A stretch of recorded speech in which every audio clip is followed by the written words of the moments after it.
This is number 1 from the mathematical induction and practice quiz. Here we have a sequence that is equal to n times n plus 1 divided by 2. And we need to prove that that works for all integers. So I've already started the n equals 1 case. I've just said that n equals n times n plus 1 divided by 2 and plugged in 1. We know that this works here just through some super quick math.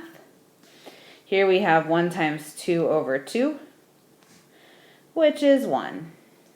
So our n equals 1 case is true. Now we're going to say if this works for k, then it works for k plus 1, and show that it works for k plus 1 through some algebra. So I have this set up as my if-then statement. Remember, every time we're doing one of these sequences, we're going to do some replacement. We're going to replace in our then statement, in the then part, we're going to replace everything up to k with what that's equal to from the step above. From our if statement, we're assuming that that's true, so we can use that it is. So I'm going to swap in k times k plus 1 over 2 for that piece. And then I just need to add my k plus 1 there. Now, if you look at the right side of your equation, everything is divided by 2. So I'm going to go ahead and get a common denominator here from the start.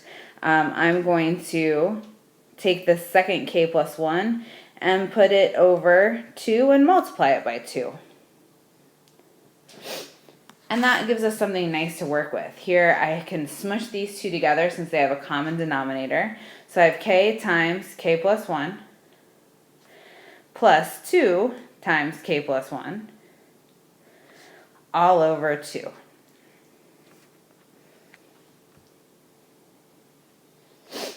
And now I can't, I can factor here. You could multiply everything out and factor, but keeping in line with kind of the creative factoring that we've been doing in this unit, if you look at both of these terms, in this first term I have k times k plus 1. In the second term I have 2 times k plus 1. These have k plus 1 in common. So I can factor out a k plus 1. And that when I factor that k plus 1 out, what I'm left with for each term there is k plus 2. And that, of course, is all divided by 2. I ran out of room on my slide here.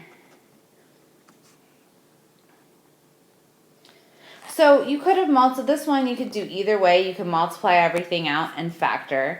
But just make sure you remember that you can always look for that. You have a k plus 1 on the other side. Factor out that k plus 1. All right, let's work on our last couple steps.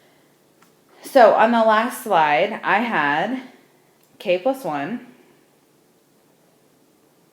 times k plus 2 over 2.